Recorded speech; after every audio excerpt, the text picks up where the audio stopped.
नमस्कार, आप देख रहे हैं भास्कर समाचार और मैं अरुण राठी।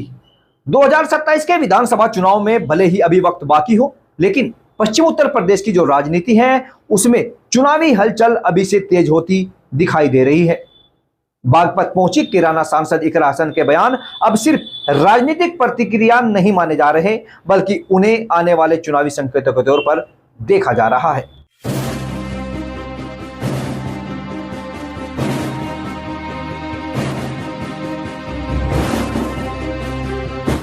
बागपत के गिटोरा गांव में समाजवादी पार्टी की धन्यवाद सभा में पहुंची इकरा हसन ने कई बड़े मुद्दे पर बीजेपी सरकार को घेरा।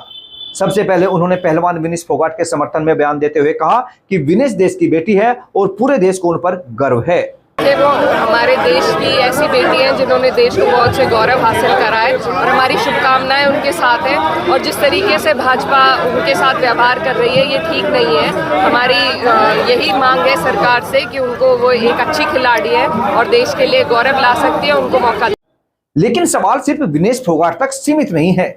सवाल यह है, क्या विपक्ष अब महिला सम्मान, खिलाड़ियों और युवाओं के मुद्दे को 2027 के चुनावी नैरेटिव में बदलने की तैयारी कर रहा है? इकरा हसन ने महिला आरक्षण बिल पर भी केंद्र सरकार की मंशा पर सवाल उठाए।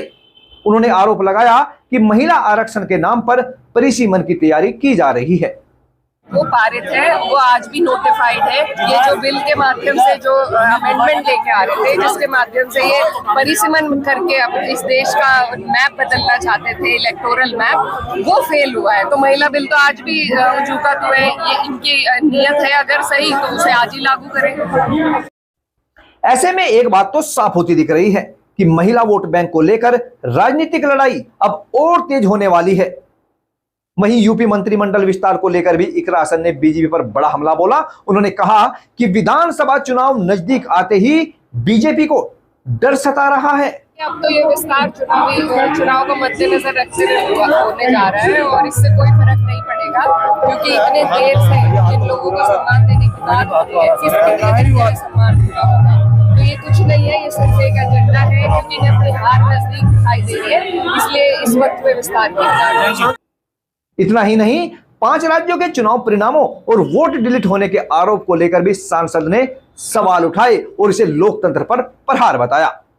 देखिए, 27 लाख वोट जो पश्चिम बंगाल में थे वो डिलीट करे गए, जिन लोगों ने फिर अपना आवेदन डाला वो, और 13-14 लाख का अंतर रहा है भाजपा और टीएमसी की जीत में। तो ये सारी बातें सभी के सामने हैं कि किस तरीके से इस देश के लोकतंत्र में प्रहार किया जा रहा है। चाहे ईसी हो, चाहे कोई भी ऐसी प्रणाली हो जो स्वतंत्र है, उसका दुरुपयोग करके चुनाव जीतने जा रहे हैं।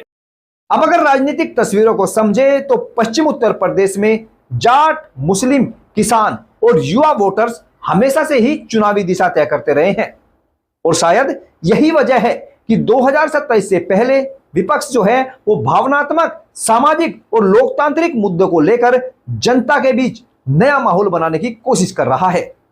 लेकिन बड़ा सवाल अभी बाकी है और वह है, क्या विपक्ष इन मुद्दों के सहारे बीजेपी को चुनौती दे पाएगा या बीजेपी अपने संगठन, रणनीति और मजबूत वोट बैंक के दम पर एक बार फिर विपक्ष पर भारी पड़ेगी?